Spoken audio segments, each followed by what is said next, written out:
आपके बच्चे को डॉक्टर ने ऑटिज्म बताया है। अब आपको ये पता करना है कि आपके बच्चे को जन्म से ही ऑटिज्म है यानी कि क्लासिक ऑटिज्म है या फिर स्क्रीन देखने से ऑटिज्म हुआ है यानी कि वर्चुअल ऑटिज्म हुआ है। तो ये आप खुद भी पता कर सकते हैं मेरी इस वीडियो को देखकर, क्योंकि मेरी लड़की को भी डॉक्टर ने जन्म से ऑटिज्म क्लासिक ऑटिज्म बताया हुआ था, जबकि मैंने खुद ने ही एक्सपीरियंस लिया और मैंने खुद ने ही पता किया कि मेरी लड़की को वर्चुअल है या क्लासिक है। तो मुझे पता चला कि मेरी लड़की को तो वर्चुअल ऑटिज्म है, जो कि पूरी तरह से ठीक हो सकता है। इसी तरह मैंने भी अपनी बेटी को पूरी तरह से ठीक किया है। तो आपको सबसे पहले जानना होगा कि आपके बच्चे को कौन सा वाला ऑटिज्म है, तभी आप उस पर सही तरीके से काम करके उसको ठीक कर सकते हैं। देखिए, सबसे पहले तो आप ये सुन लीजिए कि डॉक्टर लोग ज़्यादातर कभी नहीं मानते हैं कि स्क्रीन देखने से भी ऑटिज्म होता है।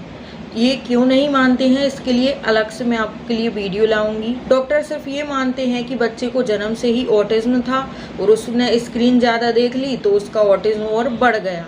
तो ऐसा बिल्कुल भी नहीं है। कुछ बच्चे जन्म से ऑटिस्टिक होते हैं, मैं मानती हूँ, पर ज़्यादातर बच्चे यानी कि 10 में से 7 बच्चे आप देखेंगे वो स्क्रीन की वजह से ऑटिज्म के शिकार हुए हैं, जबकि 10 में से जो 3 बच्चे हैं उनको जन्म से ऑटिज्म हुआ है। सबसे पहले मैं आपको अपना एक्सपीरियंस बताती हूँ कि मेरी लड़की को दिखाया था तब डॉक्टर ने क्या बोला था। तो मेरी लड़की को दिखाया तो डॉक्टर ने इसको माइल्ड ऑटिज्म यानी कि जन्म से ही ऑटिज्म बताया था, जबकि उस टाइम मैं वर्चुअल ऑटिज्म के बारे में जानती थी और मैंने डॉक्टर को भी बोला था कि इसको वर्चुअल ऑटिज्म तो नहीं है, ये बहुत ज़्यादा टीवी देखती थी तो इसको वर्चुअल ऑटिज्म हो सकता है क्या।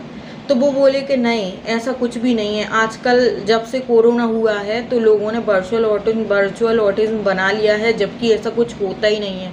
डॉक्टर ने बोला कि इसको पहले से ही जन्म से ही ऑटिज्म होगा आपकी बेटी को, पर स्क्रीन देखने से इसका ऑटिज्म और बढ़ गया। तो मुझे डॉक्टर की बात सही नहीं लगी। मैंने खुद ने एक्सपीरियंस लिया, मैंने खुद ने पूरी जांच पड़ताल की, तब जाके मैंने ये माना कि मेरी लड़की को जन्म से ऑटिज्म नहीं है, स्क्रीन से ही ऑटिज्म हुआ है। क्योंकि मैंने खुद ने एक्सपीरियंस किया है, क्योंकि मैंने ऐसे कई सारे बच्चे देखे थे पहले से ही, झलक के पहले से मैंने कुछ बच्चे ऐसे देखे थे जो स्क्रीन बहुत ज़्यादा देखते थे और बोल नहीं पाते थे, उनमें डिले चलता रहता था। और फिर बाद में मैंने मोबाइल पे भी देखा सर्च करके कि जन्म से ऑटिज्म होता है कि स्क्रीन से होता है, क्या नहीं है। बहुत रिसर्च मैंने की और पर्सनली भी मैंने लोगों को देखा, बच्चों को देखा, एक्सपीरियंस लिया। पूरा मैं इसके ऊपर सर्च करती रहती थी, पूरा उसके बारे में ही 24 घंटे मैं सोचती रहती थी। अब आप इस तरीके से पता लगा सकते हैं कि आपके बच्चे को जन्म से ऑटिज्म है या फिर स्क्रीन से हुआ। तो देखिए, सबसे पहले जो बच्चे स्क्रीन देखकर ऑटिस्टिक हो जाते हैं उन बच्चों की खासियत आप देखना, वो दिखने में बहुत ही ज़्यादा स्मार्ट लगते हैं। देखकर उन्हें कोई भी नहीं बता सकता कि इसको ऑटिज्म है, यानी कि कोई सा भी ऑटिज्म है, कोई पता नहीं लगा सकता। जबकि क्लासिक ऑटिज्म वाले का बिहेवियर अलग ही दिख जाता है, देखकर उसे कोई भी कह देगा कि इसमें कुछ प्रॉब्लम है। पर वर्चुअल ऑटिज्म वाले केस में बच्चे को एक बार देखकर कोई नहीं बता सकता कि इसमें ऑटिज्म की प्रॉब्लम भी है। कई लोग मुझे कमेंट करके बोल रहे थे कि आपको कैसे पता कि आपकी लड़की को वर्चुअल ऑटिज्म है, आपको किसने बताया। तो देखिए, मुझे किसी ने नहीं बताया है, मेरी लड़की है, मुझे पता है और मैंने इस चीज़ पे नॉलेज की है, तब जाके मैंने बोला है कि मेरी लड़की को वर्चुअल ऑटिज्म है। अब मेन बात ये है कि अगर आपका बच्चा 1 से 1.5 साल तक एकदम नॉर्मल था, जैसे नॉर्मल बच्चे रहते हैं, तब आपको नहीं लगता था कि इसमें कोई प्रॉब्लम है, तो आप मान सकते हैं कि आपके बच्चे को वर्चुअल ऑटिज्म है। क्योंकि 1 साल का बच्चा चीज़ों को पॉइंटिंग करके बताने लगता है, क्योंकि मेरी लड़की झलक भी बताती थी। ऐसे उसको पूछें दादा कहाँ हैं तो फिंगर से बता देती थी, काऊ कहाँ है तो फिंगर से बता देती थी, और बाय बाय करो तो कर देती थी। उसको बोले डांस कैसे करें तो ऐसे ऐसे करके दिखा देती थी, नोज़ कहाँ है टच करके दिखा देती थी। तो इतना सब वो कर लेती थी उस टाइम पर। बाद में स्क्रीन देखने के बाद ये सब नहीं करती थी। तो मैं समझ गई थी कि मेरी लड़की तो एकदम सही थी और उसका माइंड बहुत ही ज़्यादा तेज़ था, क्योंकि वो जब भी गिर जाती थी ना तो अपना सिर बचा लेती थी, मतलब गिरती थी तो भी उसको पता रहता था कि सिर नीचे हो जाएगा तो सिर में चोट लग जाएगी, तो वो गिरते हुए भी अपना सिर ऊपर कर लेती थी।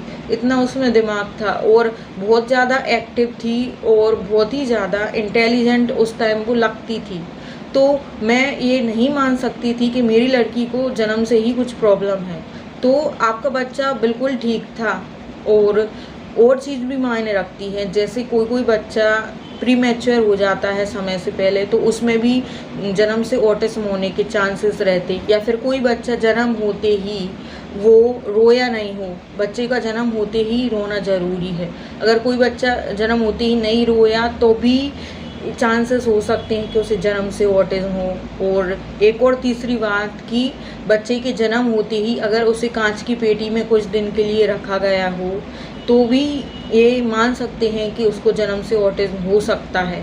होगा 100% ये नहीं कह सकते, पर होने के चांसेस हैं, क्योंकि मैंने अभी झलक को एक जगह थेरेपी सेंटर में, जहाँ गवर्नमेंट संस्था है, जहाँ बताया था, तो उनने ये सब डाटा मुझसे लिया था कि आपका बच्चा सही समय पे हुआ क्या 9 महीने में, या वो रोई थी कि नहीं रोई थी, आपकी लड़की को कांच में की पेटी में रखा था कि नहीं रखा था, ये सब वहाँ पे पूछा था। तभी मुझे एक्सपीरियंस हुआ कि जिन बच्चों में अगर ये सारी प्रॉब्लम है तो भी उसको ऑटिज्म होने के चांसेस हैं। तो मेरी लड़की में ऐसे कोई भी प्रॉब्लम नहीं थी, भी मैं समझ गई थी कि मेरी लड़की को जन्म से ऑटिज्म नहीं हो सकता, क्योंकि ये चीज़ें तो उसके साथ हुई ही नहीं है। ज़्यादातर 1 साल का बच्चा लिमिटेड वर्ड बोलने लगता है, दादा, मामा, पापा, ऐसे वर्ड बोलने लगता है। और 1.5 साल का बच्चा अच्छे खासे वर्ड बोलने लगता है, पानी, चाय, ऑटो, दे दो, ऐसे बोलने लगता है। और 2 साल का बच्चा 2 वर्ड के सेंटेंस बोलने लगता है, पापा आओ, पानी रखो, या चाय दे दो, ऐसे बच्चा बोलने लगता है 2 साल का। तो अगर आपका बच्चा 1-1.5 साल तक इस तरह से बोलने लगा है, या फिर कुछ वर्ड बोलने लगा था 1.5 साल में, पानी, चाय, मम्मा, दीदी, या कुछ लिमिटेड वर्ड बोलने लगा था, तो भी आप समझ सकते हैं कि मेरे बच्चे की पहले तो स्पीच थी और अब नहीं है स्क्रीन देखने की वजह से, तो उसमें जन्म से ऑटिज्म तो नहीं होगा। अगर आपके बच्चे की 1-1.5 साल तक सोशल स्माइल थी, वो हर किसी के पास आ जाता था, रोता नहीं था और उसे कोई सेंसरी प्रॉब्लम नहीं थी, तो भी आप मान सकते हैं कि आपके बच्चे को जन्म से ऑटिज्म नहीं है। अब देखिए, अगर आपके बच्चे ने ज़्यादा से ज़्यादा स्क्रीन देखी है 1-1.5 साल के बाद, या फिर और जल्दी भी देखी है, तो भी आप मान सकते हैं कि आपके बच्चे को स्क्रीन देखने से ही प्रॉब्लम हुई है। क्योंकि बच्चा स्क्रीन देखता है तो उसको जो सीखना चाहिए इन्वायरमेंट से देख कर, वो नहीं सीख पाता है, बोलना भी नहीं सीख पाता है, और उसमें सेंसरी इशू भी हो जाते हैं, क्योंकि वो बस मोबाइल को देखता है या टीवी को ही देखता है, और चीज़ें वो नहीं देखता, इसलिए उसमें प्रॉब्लम्स आने लगती हैं और उसका विकास वहीं के वहीं रुक जाता है, बढ़ता नहीं है। यानी कि ऐसे 1 से 1.5 साल के बाद बच्चे को कुछ ज़्यादा वर्ड, शब्द बोलने चाहिए, पर वो वहीं के वहीं अटका रहता है या फिर बोलता ही नहीं है कुछ भी, तो भी आप मान सकते हैं कि आपके बच्चे को जन्म से ऑटिज्म नहीं है, स्क्रीन से ही हुआ है। और आपके बच्चे का 1-1.5 साल तक नेम रिस्पॉन्ड अच्छा था, या फिर उसका आई कांटेक्ट भी अच्छा था, तो भी आप मान सकते हैं कि आपके बच्चे को जन्म से ऑटिज्म नहीं है। तो पेरेंट्स, आपको आई थिंक क्लियर हो गया होगा कि आपके बच्चे को जन्म से ऑटिज्म हो सकता है या फिर स्क्रीन देखने से हुआ होगा। तो आप अपनी जो राय है कमेंट में मुझसे शेयर कर सकते हैं, और किसी टॉपिक पे अगर आपको वीडियो बनवाना है तो भी आप मुझे कमेंट कर सकते हैं। वीडियो अच्छा लगा हो तो लाइक और शेयर कर दे, चैनल पर नए हैं तो सब्सक्राइब भी ज़रूर कर दे। तो चलिए, आज के लिए बस इतना ही।